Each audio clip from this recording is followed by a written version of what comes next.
타조는 보통 그 몸이 2.5m 가량까지 성장을 하게 되고 몸무게는 약 130kg에 이른다고 합니다. 그러니까 새 중에 가장 큰 새, 이게 바로 타조이죠. 타조가 이렇게 거대한 몸을 가지고 있는데 하나님께서는 오늘 이 타조의 습성을 욥에게 설명을 하면서 중요한 교훈을 해주고 있습니다. 타조의 습성은 첫째로 제 새끼에게 무정하다라고 하는 것입니다. 13절 14절에 타조의 날개가 비록 뽐내며 푸드덕거리지만은 깃털은 학의 깃털과 같지 않다라는 것입니다. 새이긴 새이지만 학과 같이 잘 날 수 없다라는 것이죠. 그러면서 타조는 학처럼 알을 품고 새끼를 까는 과정에서 애정어린 관심과 세심하게 돌보는 마음이 없다라고 하는 것을 소개하고 있습니다. 타조는 알을 까게 되어지면 알을 일반 다른 짐승들처럼 집을 만들고 안전하게 보호하기 위해서 이렇게 하는 것이 아니라 알을 까면 그냥 아무데나 내버려 둬버린다고 합니다. 그래서 모래 속에다가 그냥 알을 던져놓고 어떤 알은 모래 속으로 들어가기도 하고 어떤 알들은 그냥 흙 위에 올라와 있기도 하고 그렇게 해서 알을 이제 그러면 부화를 시켜야 되는데 어떻게 해야 되냐면 그냥 아무데나 던져놓고 뜨거운 태양열에 의해서 이제 알이 부화하도록 그냥 자기가 관리도 안 하고 그냥 흙에다 내버려 던져놔 버린다는 특성이 있다는 것이죠. 한마디로 말하면 타조는 제 새끼에는 알을 낳아놓고도 관리도 안 하고 아무데나 던져놓고 그냥 흙에다 던져놓고 자연 부화하도록 그냥 내버려 둔다라는 것입니다. 15절 16절의 말씀에 보면 많은 알을 낳아서 모래로 완전히 덮지 않기 때문에 결국은 그냥 아무데나 이렇게 던져져 있다 보니까 광야를 지나가는 사람들에 의해서 밟혀서 깨지기도 하고 또 어떨 때는 짐승들이 그것을 깨어먹는 그래서 결국은 자기 새끼들을 죽게 만드는 일을 하는 것이 바로 타조라고 하는 겁니다. 너무나 어미로서 무정한 게 타조라는 거죠. 자기의 새끼가 아닌 것처럼 타조는 알을 낳아놓고도 관심도 없고 부화하는 일에 있어서도 돌보지도 않고 잘 집을 꾸며서 안전하게 보호해 주지도 않는 그런 특성을 가진 게 바로 타조라고 하는 것입니다. 유독 다른 짐승들에 비해서 타조만큼은 자기 새끼에 대해서 애정이라든지 종족 보존에 대한 어떤 그런 마음이 전혀 없다는 것입니다. 이렇게 미련한 타조가 왜 자기 새끼를 보존하지 않고 자기 새끼에 대해서 무정하는가?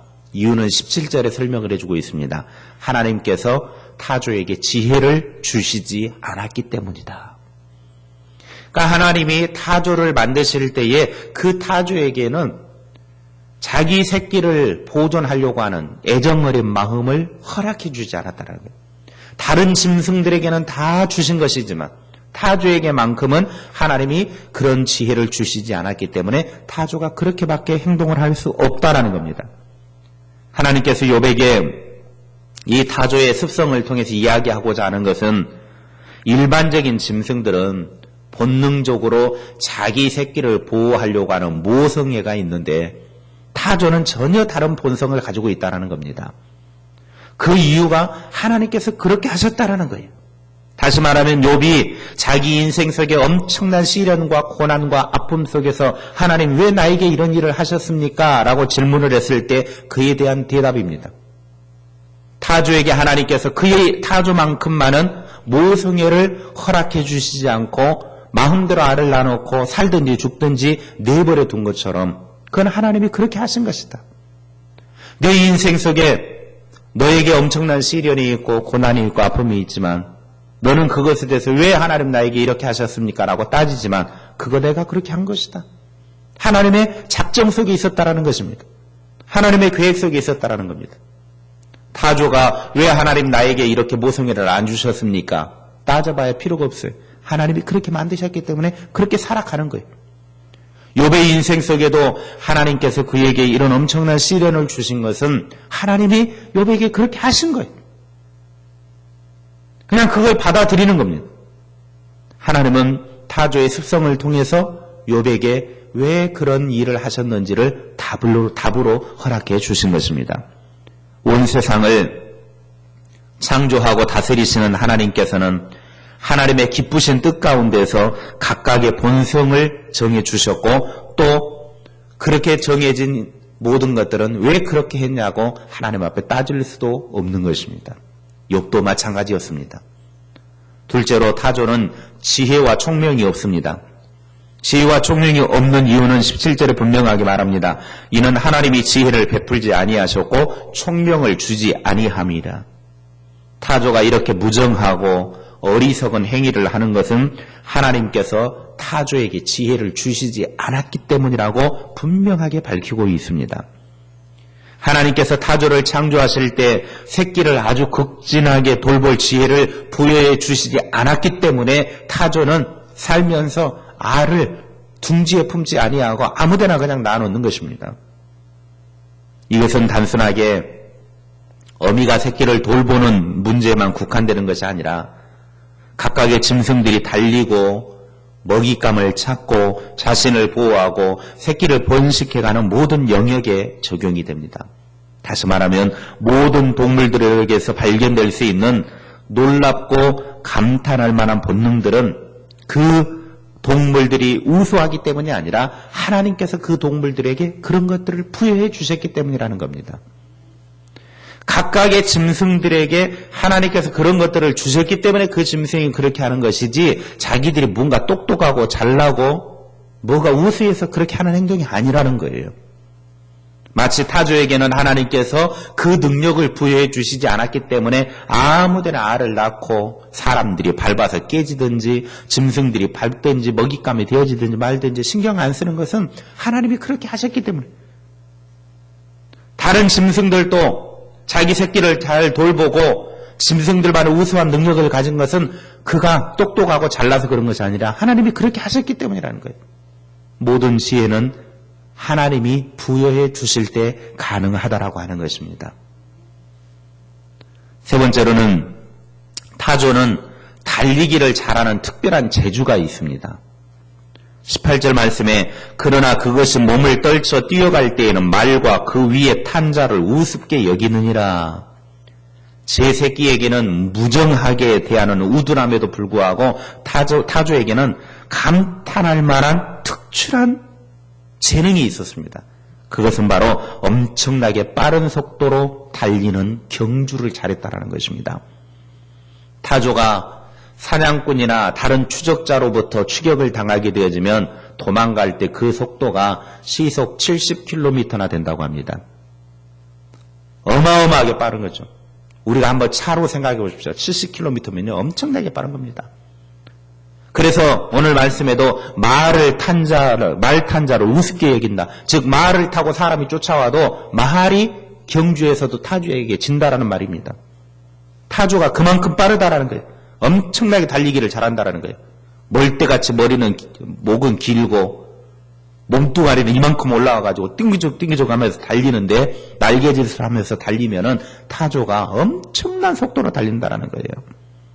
타조가 이렇게 유별나게 빠른 것은 하나님께서 새끼를 돌보지 않는 지혜를 주지 않으신 반면에 그에게는 엄청나게 빨리 달릴 수 있는 재능을 허락해 주셨기 때문에 그렇게 빨리 달릴 수 있다라고 하는 것입니다.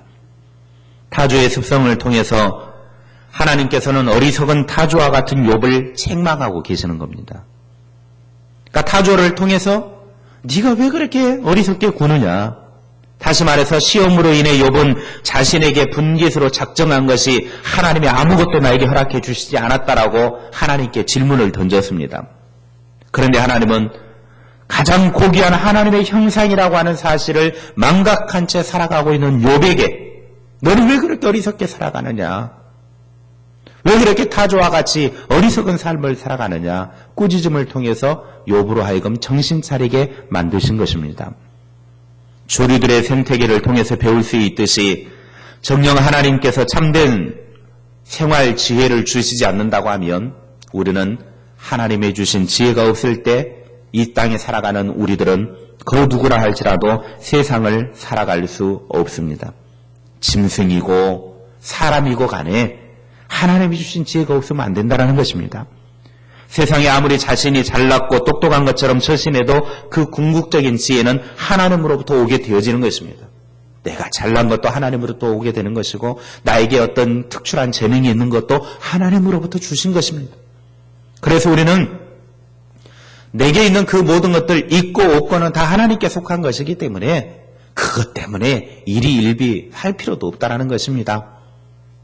내게 주신 재능이 있다고 하면 그 재능을 잘 활용해서 하나님께 영광 올리면 될 것이고 내게 어떤 것이 없다고 해서 왜 내게는 이것 없습니까? 라고 하나님께 따질 필요도 없고 그냥 있는 그대로 받아들이면 되는 것입니다. 없는 것 포기하고 그냥 있는 것 더 잘 개발시키고 있는 것 더 잘 활용하면 되는 것입니다. 그러므로 우리의 삶 속에 어리석게 굴지 말고 하나님이 주신 지혜를 가지고 하나님으로부터 오는 지혜를 가지고 살아가는 것, 그것이 이 땅의 삶을 살아가는 참된 사람들의 모습이라고 하는 것을 욥에게 타조를 통해서 가르쳐주고 있는 것입니다. 별것도 아닌 타조 같지만 하나님은 이 타조를 통해서 인생에게 아주 중요한 교훈을 허락해주고 있는 것입니다. 그러므로 우리의 삶 속에 하나님으로부터 오는 지혜, 그것은 하나님이 주신 것이 아닌다고 하면 모든 것들은 다 잘못 사용되어질 수 있고 하나님으로부터 오는 것만이 진정 우리의 삶에 참된 것이 될 수 있다고 하는 것입니다.